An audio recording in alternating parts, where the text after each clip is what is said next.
Eklesia itu artinya gereja, domestika dari kata domestika bahasa Latin artinya rumah tangga. Maka eklesia domestika gereja rumah tangga. Saudara-saudari, gereja Katolik itu mengatakan bahwa rumah tangga itu gereja mini, gereja paling kecil. Karena gereja yang lebih besar itu disusun dari gereja-gereja kecil tadi yang namanya gereja domestika tadi. Kita mengacu pada Injil Lukas, bagaimana baginda Yesus Tuhan kita pun juga hidup dalam keluarga. Nah ini kan menarik sekali. Tuhan kita, junjungan kita, bukan hidup di hutan, bukan hidup di tempat yang tidak jelas, tapi hidup jelas di dalam keluarga. Makanya kita punya pedoman keluarga kudus, Nazaret, Yesus Maria Santo Yusuf. Karena apa? Justru melalui inkarnasi, firman Allah yang menjadi manusia itu tinggal di tengah keluarga. Lukas 2 ayat 51-52. Lalu ia pulang, Yesus maksudnya, bersama-sama dengan mereka, Yusuf dan Maria maksudnya, ke Nazaret. Dan ia tetap hidup dalam asuhan mereka. Dan Yesus makin bertambah besar dan bertambah hikmatnya dan besarnya. Dan makin dikasihi oleh Allah dan manusia. Perhatikan ayat 52. Supaya jangan ada pemikiran yang keliru mengenai junjungan kita Yesus Kristus. Sebagai manusia saya katakan, Yesus Kristus seperti manusia pada umumnya, seperti anak pada umumnya. Itulah kenapa Injil Lukas 2:52 mengatakan, Yesus bertambah besar. Artinya bertambah besar itu apanya? Yang bertambah besar itu apanya? Fisiknya. Ini bicara mengenai fisik. Jadi tidak langsung dewasa, ada bayi, remaja, kemudian dewasa. Yang kedua bertambah hikmatnya. Hikmatnya di situ pengertiannya tentang kehidupan dikatakan bertambah, berarti dulunya sedikit. Dan itu memang pertambahan yang wajar sebagai manusia. Artinya Injil mau mengatakan, bukan mentang-mentang Yesus Kristus, firman yang menjadi manusia, tidak perlu belajar. Sangat perlu belajar. Karena apa? 100% manusia, 100% Allah. Sisi kemanusiaan Yesus harus belajar. Meskipun dalam hal-hal tertentu nanti ketika membuat mujizat, kuasa Allah yang muncul. Namun sebagai manusia jelas, pernyataan Injil Lukas mengatakan, Yesus bertambah. Artinya ada proses belajar. Dan siapa yang mengajarkan hikmat di situ? Tidak lain, tidak bukan papanya, Santo Yosef. Dan di situ sebenarnya peran Santo Yosef sangat besar. Dan nanti ketika umur 12 tahun, kita ingat cerita dalam Injil umur 12 tahun, Yesus bersama dengan orang tua pergi kemana? Ke Bait Suci untuk perayaan Paskah. Dan disitulah tertinggal orang tuanya pulang, Yesus di sana sangat mencengangkan kalangan orang-orang Yahudi, ulama-ulama besar Yahudi pada saat itu. Sampai mereka boleh dikatakan mereka sangat ternganga dengan kecerdasan, pinternya menjawab, dan hikmatnya. Itu sebenarnya dari mana? Anda jangan menjawab itu karena Yesus Tuhan maka tahu semua. Keliru. Karena Lukas 2:52 mengatakan bertambah. Berarti itu proses hasil belajar bersama dengan papanya Santo Yosef. Kita tahu dalam masyarakat Yahudi, anak itu belajar dari papahnya. Apapun itu. Belajar kehidupan, jadi sebenarnya ada pewarisan kehidupan, pewarisan iman, pewarisan hikmat yang terjadi dalam keluarga suci Nazaret. Maka itulah ketika dikatakan umur 12 tahun hebat sekali, tidak lain tidak bukan proses belajar. Dan nanti begitu umur 12 lewat, memasuki umur 13, artinya sudah lewat dari 12, orang Yahudi punya tradisi yang namanya bar mitzvah. Bar itu bahasa Aram artinya anak, mitzvah artinya hukum. Bar mitzvah anak hukum. Anak hukum, hukum mana yang dimaksud? Hukum Taurat yang dimaksud. Artinya umur 12 tahun, orang tuanya harus mengajarkan sampai betul-betul dia mengerti mengenai Taurat, sehingga umur 13 tahun ke atas, dia sanggup menjadi anak Taurat, anak hukum menjadi bar mitzvah, memanggul tanggung jawab seperti orang dewasa pada umumnya. Jadi ini proses dalam pewarisan iman orang Yahudi. Nah itulah Eklesia Domestika. Eklesia Domestika itu gereja rumah tangga.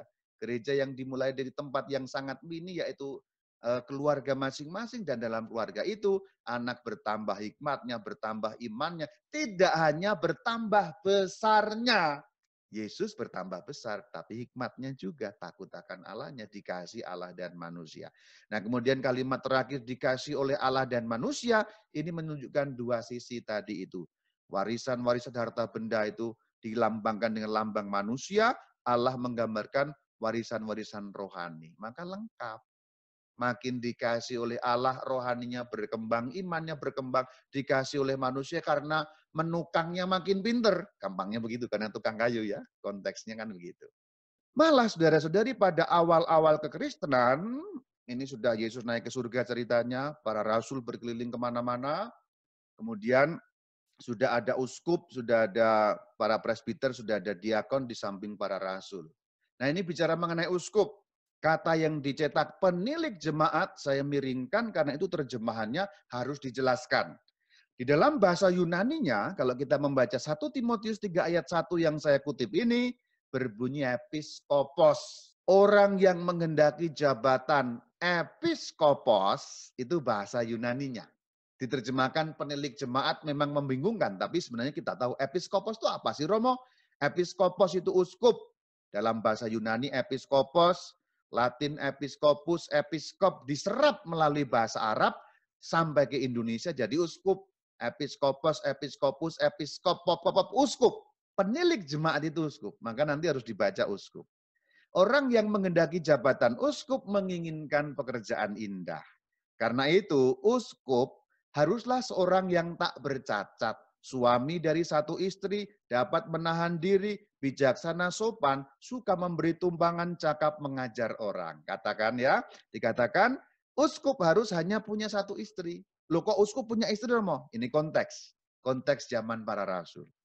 Konteks zaman para rasul belum ada kewajiban selibat. Kewajiban selibat itu kan muncul belakangan. Ini sekaligus katekesnya sedikit, bahwa dalam gereja Katolik selibat itu tidak sejak awal. Selibat itu ditambahkan kemudian dengan suatu refleksi teologis. Tapi awal-awalnya ya beberapa rasul punya istri. Contohnya Rasul Petrus yang jelas punya istri. Lalu beberapa uskup punya istri. Bahkan presbiter itu romo, pastor, diakon juga sama. Jadi awal kekristenan mereka berkeluarga, meski tidak semua. Jadi sudah ada boleh dikatakan dua situasi. Contoh, Rasul Petrus beristri, Paulus tidak. Dan golongan uskup dan seterusnya itu pun ada yang beristri, ada yang tidak. Sudah ada, boleh dikatakan dua cara seperti itu dari zaman kuno. Nah, selibat itu kan baru zaman sekarang. Maka sebenarnya dikatakan uskup juga harus bisa mengelola keluarganya. Ini menjadi syarat. Lihat sekarang dari ayat selanjutnya, ayat 3 ya. 1 Timotius 3 ayat 3. Bukan peminum, bukan pemarah, dan seterusnya tadi itu kualifikasi untuk seorang uskup. Ayat 4, lihat. Seorang kepala keluarga yang baik. Nah, lihat ya. Seorang kepala keluarga yang baik. Disegani dan dihormati oleh anak-anaknya. Ayat 5 bagus sekali. Jika seorang tidak tahu mengepalai keluarganya sendiri, bagaimana ia dapat mengurus jemaat Allah? Bagaimana dapat mengurus keluarga Allah yang lebih besar? Kalau orang yang jadi uskup tidak sanggup mengurus keluarganya sendiri. Ini menunjukkan apa? Ini menunjukkan bahwa pada abad-abad awal gereja Katolik diperhatikan sungguh latar belakang keluarga seorang uskup, apakah dia dapat mewariskan iman, pentingnya keluarga demi iman dijelaskan di sini. Uskup mengurusi iman, maka keluarganya harus baik. Kalau keluarganya baik, nanti imannya berkembang. Kenapa? Karena untuk mewariskan iman itu datang dari keluarga. Nah ini saya menyampaikan ini supaya lebih luas pandangan kita dan konteksnya. Jadi kalau yang baru pernah dengar, oh dulu uskup menikah, jangan kaget ya. Uskup awal-awal dulu ada yang menikah, itu biasa. Jangan kaget. Selibat atau tidak menikah itu ditambahkan di dalam perkembangan sejarah gereja. Tapi bukan ditambahkan ngawur, ada dasarnya juga. Dalam Injil Matius 19, ada 3 macam orang tidak menikah. Memang begitu lahirnya, dari lahir begitu. Nomor 2 dibuat oleh orang lain. Nomor 3 karena demi kerajaan Allah. Nah itu ada. Nah, bukan soal ini sekarang pembahasannya ya. Saya hanya mau mengatakan bahwa pentingnya keluarga demi pewarisan iman. pentingnya keluarga demi iman tadi itu. Demikian juga diaken-diaken. Diaken itu diakon. Ini bukan pro diakon ini ya. Ini diakon. Diakon salah satu dari hierarki yang nomor 3 kan, uskup, presbiter, diakon. Ya, ini diakon yang dimaksud itu. Haruslah orang terhormat dan seterusnya dan seterusnya. Ini sama ini ya. Jangan bercabang lidah dan seterusnya, orang dan seterusnya. Ini pokoknya kualifikasinya seperti itu. Nah, ayat 12. Diaken haruslah suami dari satu istri. Maksudnya apa? Enggak berpoligami gitu loh maksudnya. Berarti berkeluarga juga diakon pada waktu itu. Mengurus anak-anaknya dan keluarganya dengan baik. Ini menandakan gereja sejak awal menekankan pentingnya keluarga demi iman. Pentingnya keluarga demi pewarisan iman yang benar. Dan bagaimana pentingnya keluarga itu pun sangat terlihat dari keluarga Timotius. Dalam surat 2 Timotius 3 ayat 15. Ini kutipan yang selalu saya pakai untuk doa sebelum saya membaca Alkitab, kutipan ini. Kita lihat konteksnya. Sebelum ini saya cerita dulu. Timotius itu seorang episkop. Jadi yang dikirimi surat oleh Rasul Paulus di dalam Alkitab Perjanjian Baru itu, kalau kita membaca surat Timotius, itu sebenarnya Monsinyur Timotius loh, jangan macam-macam itu.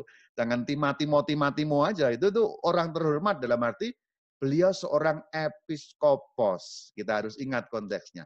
Rasul Paulus mengirimi surat kepada Timotius, jadi seorang rasul berkirim surat kepada seorang uskup pada waktu itu. Ini dikatakan kepada uskup Timotius. Ingatlah juga bahwa dari kecil engkaunya siapa? Timotius, sudah mengenal kitab suci yang dapat memberi hikmat kepadamu dan menuntun engkau kepada keselamatan oleh iman kepada Kristus Yesus. Jadi di sini diingatkan dan dipuji oleh Rasul Paulus bahwa uskup Timotius sudah mengenal kitab suci dari kapan? Dari kecil. Artinya apa? Artinya penting sekali keluarga Timotius ini membuat Timotius kecil mengenal kitab suci. Dan diulangi oleh Rasul Paulus dengan suatu penekanan. Dari kecil engkau, Bapak Uskup, sudah kenal kitab suci. Oh iya ya, saya dari kecil sudah kenal kitab suci. Siapa yang ngajarin? Orang tuanya tentu saja. Keluarganya tentu saja. Ayat ini membawa suatu insinuasi bahwa Uskup Timotius ini memang datang dari keluarga yang baik tadi, sebagaimana tadi yang dipersyaratkan, maka dari keluarga yang baik, kemudian datang seorang tokoh besar, yaitu Timotius, yang memimpin umat Tuhan sebagai seorang uskup. Maka kita bisa kembali ke depan tadi itu, kepada Amsal tadi. Ini nyambung lagi kepada Amsal. Ayo masih ingat enggak Rema yang tadi itu? Ayo ingat enggak? Orang baik meninggalkan warisan bagi anak cucunya. Ya, bagian pertama itu saja, orang baik meninggalkan warisan bagi anak cucunya. Nah, maka kita lihat kemudian bahwa Uskup Timotius sebagai seorang anak sudah diwarisi iman, sudah mendapat warisan, maka keluarganya pasti keluarga yang baik. Sekarang bagaimana tanggung jawabku atas iman keluargaku? Sekarang kata-kata katekismus. Dalam KGK 2204, 2204, keluarga Kristen, saya stop dulu. Kalau mendengar kata Kristen itu bukan Protestan ya. Jangan salah paham gitu maksudnya. Karena orang Indonesia itu sering salah paham kalau ngomong Kristen. Kristen itu kita ini Kristen loh ya. Kristen Katolik. Kalau yang di sana itu Kristen Protestan. Hanya memang kalau istilah kenegaraan memang Kristen itu untuk Protestan. Tapi itu salah kaprah namanya. Jadi keluarga Kristen itu menunjuk pada kita. 2204. Keluarga Kristen adalah satu penampilan dan pelaksanaan khusus dari persekutuan gereja. Karena itu, ia dapat dan harus dinamakan juga gereja rumah tangga. Nah itu ya. Ia adalah persekutuan iman, harapan, dan kasih. Seperti yang telah dicantumkan di dalam perjanjian baru. Ia memainkan peranan khusus di dalam gereja. Kenapa kok khusus tadi itu loh saudara-saudari? Saya sebagai seorang presbiter, sebagai seorang pastor, tidak bisa terus-menerus mewariskan iman. Paling hanya hari Minggu kan kesempatannya. Atau paling-paling ya saya dengan katekese online. Tapi berapa yang terjangkau? Dalam arti keluarga-keluarga kan enggak semuanya. maka akses yang paling gampang ya keluarganya masing-masing. Papanya sendiri-sendiri, mamanya sendiri-sendiri. Maka peran khusus itu, mendidik iman, katekese iman, pewarisan iman itu bukan datang dari pastor tentu saja. Ya pastor punya tanggung jawab sebagai kepala kawanan itu betul. Namun pada konteks yang lebih kecil, berapa? Pastor kalau menjangkau seluruh keluarga kan tidak mungkin. 24 jam Anda bersama dengan anak-anak Anda, kan begitu. Maka memainkan peranan khusus. Jadi katekese yang luar biasa itu terjadi dalam keluarga. Kira-kira begitu. Selanjutnya, 2205. Nah ini bagus sekali Katekismus Katolik katakan keluarga dipanggil. Ya, jadi yang dipanggil mengenai hal ini bukan hanya biarawan, biarawati dan hierarki. Jangan salah. Kan seringkali dikatakan yang dipanggil untuk bagian ini hanya hierarki dan biarawan, biarawati. Oh no. 2205 saya ulangi. Keluarga dipanggil supaya mengambil bagian dalam doa dan kurban Kristus. Doa harian dan bacaan kitab suci meneguhkan mereka dalam cinta kasih. Ya, keluarga Kristen mempunyai suatu tugas dan suatu tugas mewartakan dan menyebarluaskan Injil. Jadi Katekismus 2205 menyebut doa dan kurban itu juga panggilan untuk keluarga. Bukan hanya panggilan untuk kaum pendoa, biarawan, biarawati, dan juga hierarki. Tidak hanya mereka, tapi keluarga juga. Malah dikatakan doa harian, bacaan kitab suci, ya meneguhkan. Lalu jangan lupa keluarga Kristen, keluarga Katolik juga maksudnya itu ya. Keluarga Kristen itu keluarga kita. Tugasnya mewartakan, menyebarluaskan Injil. Di mana? Di keluarganya. 2207 yang bagian terakhir ini. Keluarga adalah persekutuan di mana sejak kecil orang dapat belajar menghormati nilai-nilai kesusilaan, menghormati Allah, mempergunakan kebebasan secara benar. Kehidupan keluarga merupakan latihan bagi kehidupan sosial. Ini hikmat yang diwariskan tadi. Orang punya nilai-nilai kesusilaan, ya hikmat orang tua diwariskan. Nah, dengan demikian obrolan saya selesai. Semoga memberi sedikit inspirasi refleksi untuk Anda.